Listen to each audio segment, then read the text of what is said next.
Masaya ka man ngayong araw sa mga nagawa mong panloloko sa kapwa mo.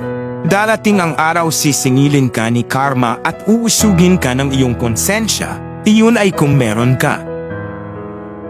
Ito lang ang masasabi ko dyan mga kabeshi. Yung mga nagagawa mong panloloko sa kapwa mo ngayon, baka sa tingin mo walang epekto. Pero alam mo ba, darating yung araw na babalik yan sa'yo. Yung karma, hindi yan nagmamadali, pero siguradong darating yan. At yung konsensya mo, kung meron ka, yun yung uusig sa'yo sa bandang huli. Kaya kung sa ngayon, feeling mo masaya ka dahil sa mga ginagawa mong hindi tama, isipin mo na lang yung magiging consequences nito sa hinaharap. Hindi lang sa mga taong naloko mo, kundi pati na rin sa sarili mo. Yung trust na nawala, yung respeto sa sarili at yung peace of mind, mahirap na yang ibalik.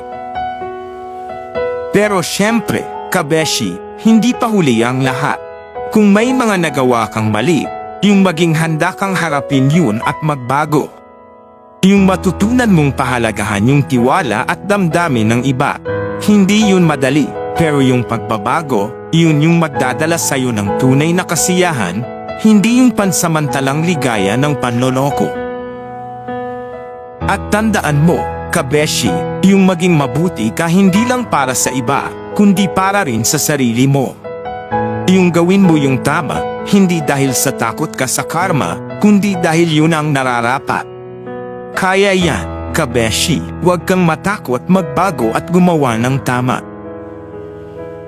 Thank you for watching sa ating Real Talk. Ako si Vice ang inyong taga-advise.